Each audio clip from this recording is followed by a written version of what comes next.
seconds later, the camera catches him walking through the Christmas crowd. Purple hoodie, gray jacket. 10 seconds later, he pulls out a gun and shoots a 14-year-old boy dead. The footage is crystal clear. His face, his clothes, every step he took. But he's still out there. 9 murders, all caught on camera. Faces captured, movements tracked, and most of these killers still free. This is CCTV homicides.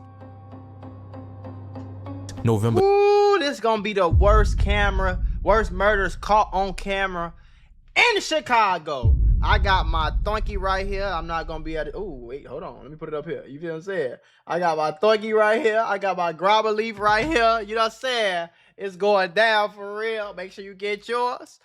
We finna tune into this video, man. I ain't did one of these in a while. The 21st, 2025. Downtown Chicago. Picture this. Millennium Park is glowing. The Christmas tree lighting ceremony just wrapped up, and the loop is packed with families, teenagers, people celebrating the start of the holiday season. The air smells like hot chocolate and roasted chestnuts. Everyone's smiling, but someone in that crowd isn't celebrating. 10:40 p.m. The 100 block of South Dearborn Street. CCTV cameras pick up a figure weaving through the crowd. Purple hoodie, gray jacket, sweatpants. He's moving with purpose, cold, calculated. This isn't random. He knows exactly where he's going. The surveillance footage captures what happens next. He got on a hell of an outfit, don't he? He got on a purple Nike Tech with a big, extra large gray hoodie on top of it and some black Air Force Ones and a ski mask. He means serious business. I'm trying to tell. Horrifying detail. He reaches into his pocket, pulls out a gun, and opens fire into a group of people standing just feet away. The muzzle flashes light up the screen. Armani Floyd, just 14 years old, is hit multiple times. He drops to the pavement as the crowd erupts into chaos. People screaming, running, diving for cover, parents grabbing their kids. Armani is rushed to Northwestern Hospital, but the damage is catastrophic. This child, who should have been thinking about what to get for Christmas, doesn't make it through the night. That's crazy, 14 years old. Think about that for a second. 14. But Armani wasn't the only victim. An 18-year-old man is shot in the leg during the same attack. He survives, but he'll carry the physical and mental scars forever. And here's the thing, this wasn't even the only shooting. He just started blinking into a crowd. That's why I be saying a lot of these niggas be scary too. They quote unquote tough and gangster enough to have a gun on them and pull it out, but they ain't tough enough. These niggas don't be real killers like that for real. They just be playing like it. And that's why I be telling like, just go home, bro. Just go home, gang. Just go home. You ain't got the heart to grab no nigga, look him in his face and blow his shit off. You ain't got the heart to do that. You got the heart to shoot it and kill somebody where you don't even see it. So it don't mess with your head enough when you go home and go to sleep tonight. So why you doing this shit in the first place? Hold on, y'all. This is my clothing brand. I need y'all to go support your boy, okay? And supporting your boy with some pretty cheap clothing, all right? And you gonna be fly and fresh as hell, man, all right? Link in the description. Deari.us. Go shop. If you know it's gonna fuck with you like that. Shooting that night, less than an hour earlier, near the Chicago Theater on North State Street. Another volley of gunfire tears through a crowd of teenagers. 7 more kids caught in the crossfire, some as young as 13. Leg wounds, stomach. This down the street from where Lil Jeff and them niggas, they killed Lil Rob.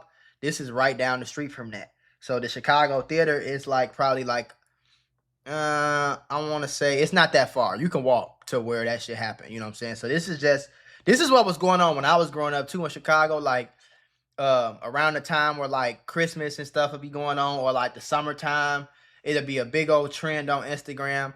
All the kids that end up downtown, you know, it'll be busing everybody in the city from the whole South Side. Everybody around that age group will be down there. And shit like this always happens. Injuries, shattered hips. They're scattered between Lurie Children's Hospital and Stroger Hospital. Multiple crime scenes, multiple victims, one devastating night. The man in the purple hoodie, he's still out there. Police released the footage, freezing his image for the world to see. He's a person of interest, a shadow in the loop, but so far, no name, no arrest. The city lights of Millennium Park were the last thing Armani Floyd ever saw. Damn. Crazy.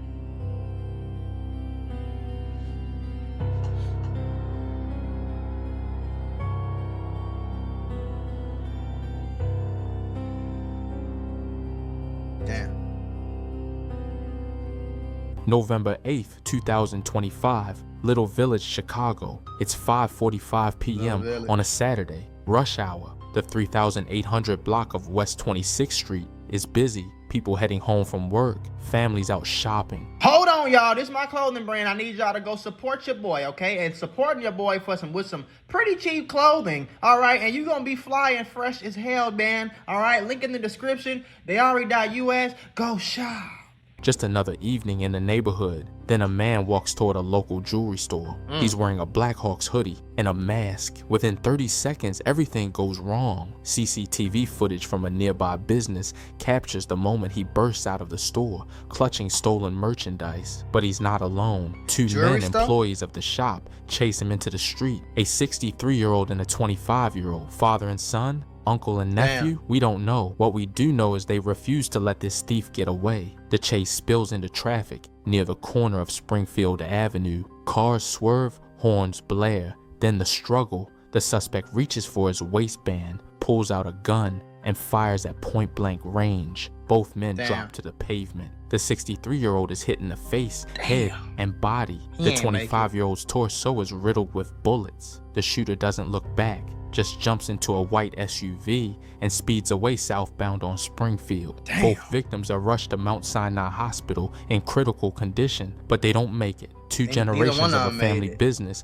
gone in 30 seconds, all for a handful of jewelry. The white SUV disappears into the Chicago grid. The man in the black... The crazy part about both sides is if you own a store, like, obviously you're not trying to let nobody rob you. Like, you work hard for this. If they rob you, shit, the way insurance is nowadays, boy, your ass would be grass, you know?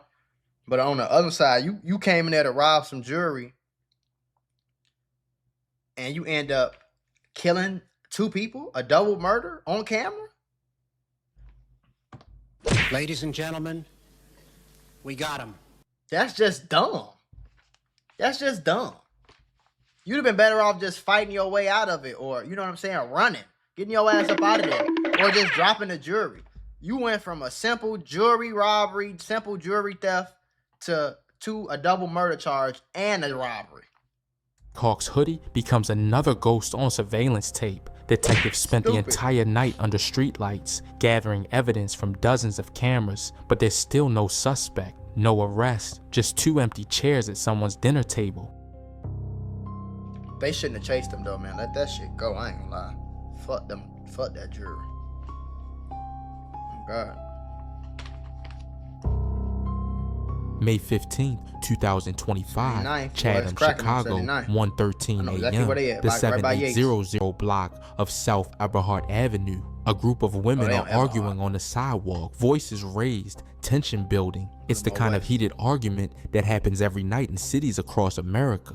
Usually it ends with people walking away angry, maybe blocking each other on social media. But not this time. A man approaches the group. He doesn't try to break up the argument. He doesn't say a word. He just pulls out a gun and fires twice, directly at Melina Brown's face, 20 years old, shot in the face at close range. The group scatters as the shooters vanish into the shadows of Greater Grand Crossing. Melina is rushed to the University of Chicago Medical Center, but there's no miracle waiting for her there. A bullet to the face leaves no room for hope. She's pronounced dead. Another young life extinguished over a street-side quarrel that should have ended with words. But here's where the surveillance footage becomes crucial. Detectives track the suspect's movements through the neighborhood. CCTV from a Harold's Chicken near 79th and Cottage Grove catches two figures on camera. One man in a dark New Balance hoodie with multicolored gym shoes. Next to him, someone with long red hair carrying a light-colored purse. They look like anyone else walking the south side at night. Casual, calm, like they didn't just take someone's daughter away forever. The footage shows them standing outside, unbothered, as if the blood on Eberhart Avenue never happened. Melina Brown was only 20. Her family is left with a void that can never be filled. And police, they're left with grainy recordings and unanswered questions. No suspects in custody. No justice for Melina. Damn. Chicago, boy. A crazy place, nigga.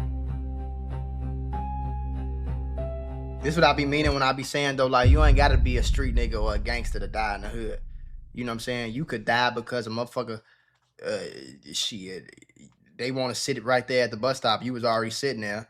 You didn't want to get up, so they killed you. Like, especially a place like Chicago, where it's like, I don't know, bro. It's like the devil got Chicago in a chokehold or some shit. Like, I ain't seen no shit like this before. Like, Jesus Christ.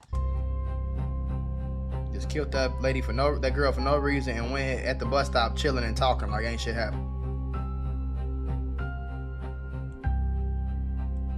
June 2nd, 2025, South Shore, Chicago, just before 1:30 a.m. on the 7800 block of South Merrill Avenue, the early morning quiet is broken by raised voices. Two men locked in an argument that words can't settle. Then, the crack of gunfire. Multiple rounds echo across front yards. When police arrive minutes later, they find Alonzo Smith, 56 years old, lying unresponsive in the grass. One gunshot to the head, another to the hand. The shooter already gone, swallowed by the dark streets of the South Side. Alonzo doesn't make it to a hospital. He's pronounced dead right there on the scene. 56 years of life, decades of experiences, relationships, memories, ended on a patch of concrete and grass in a matter of seconds. Police scour the area for surveillance footage and release photos of the man they're looking for. A shadow captured by a lens just before or after the trigger was pulled. But the image raises more questions than it answers.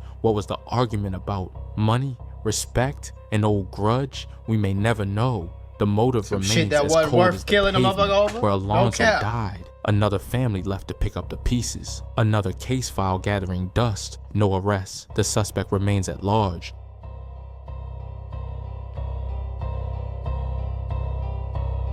Red line. What that is? Howard? Say knife and Howard? October 1st, 2024. Uptown, Chicago. It's just after 7:30 p.m. on the 900 block of West Eastwood Avenue. The evening commute is winding down when gunfire erupts across North Side streets. Kevin Bibbs, 57 years old from Flossmoor, is caught in the line of fire. A single bullet tears into his leg. At first it doesn't seem fatal, just a leg wound, right? But the bullet severed something critical. The damage runs deep. Kevin is rushed to the hospital fighting for his life. By the end of the night, he's pronounced dead. For nearly 4 months, the case sits cold. No leads, no names, no movement. Just another unsolved homicide in a city with too many of them. But then detectives reveal what the cameras saw that night. CCTV footage captures a woman, a person of interest, moving through the neighborhood. She's wearing a green sweatshirt, caught in a series of clips navigating the streets and alleys of Uptown. She walks with purpose, like she knows exactly where she's going. Who is she? Why was she there? What role did she play in Kevin's death? Police released a video to the public, hoping someone recognizes the walk, the clothes, or the face. But surveillance footage can only tell you so much. The screen remains the only witness. 57 years of life ended on an Uptown sidewalk. No suspects in custody. Area 3 detectives are still searching for answers.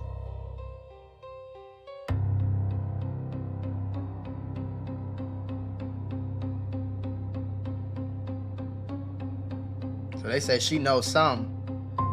They just don't know what the fuck that she know. She do look suspicious as hell, like how she walking and like checking behind her and shit, and like, you know, head down.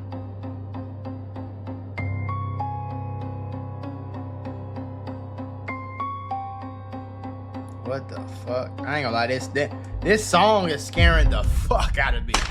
Like it's just I just know the goddamn Freddy Krueger about to pop out the screen, man.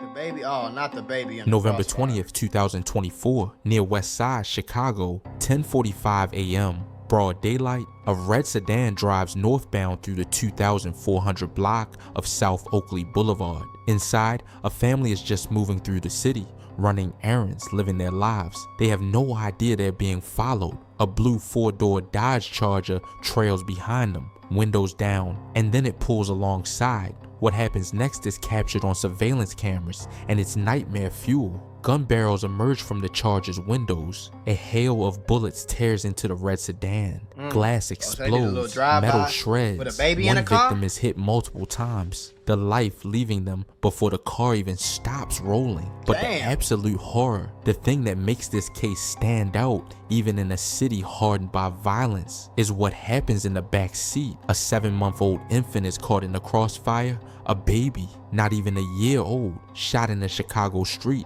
in the middle of the morning. The blue Charger doesn't wait to see the damage. It roars So away. my question is, let me and okay, I know that, you know, in general you should be out here killing people and shooting people and all that. I know that. But let's just say the person who was driving the red car had some street stuff going on and had it coming to him. Okay, so my question is, how, if you're aiming at the person who's driving, how do you hit the 7-month-old in the back seat?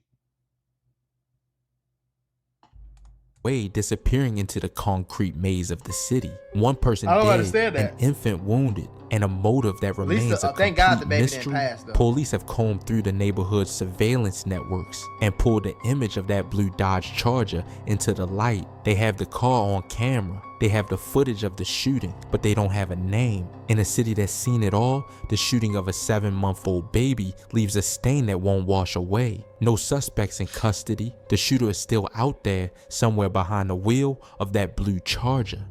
No, that was a stolen. That motherfucker was stolen. I can guarantee you that. And he just pulled up on the corner like he was following him or something. Pulled up, killed him at 11 o'clock in the morning. Like, damn, y'all can't go get no breakfast?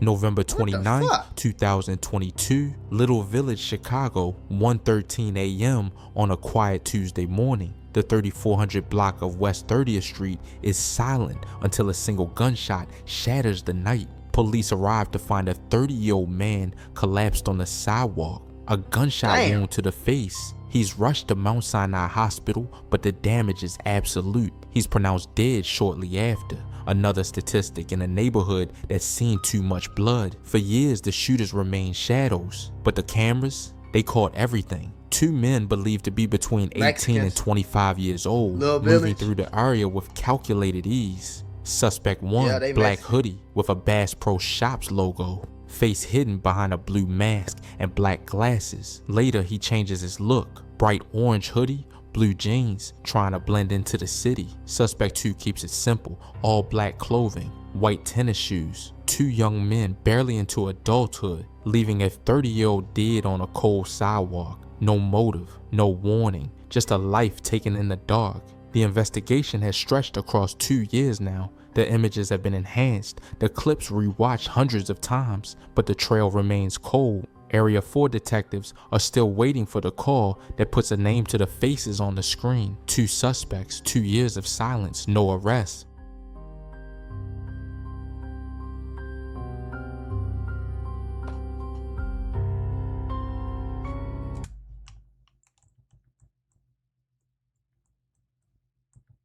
All these bitches ain't really busting like that. I only got like 4 minutes left. Sorry, 17 minutes. Probably a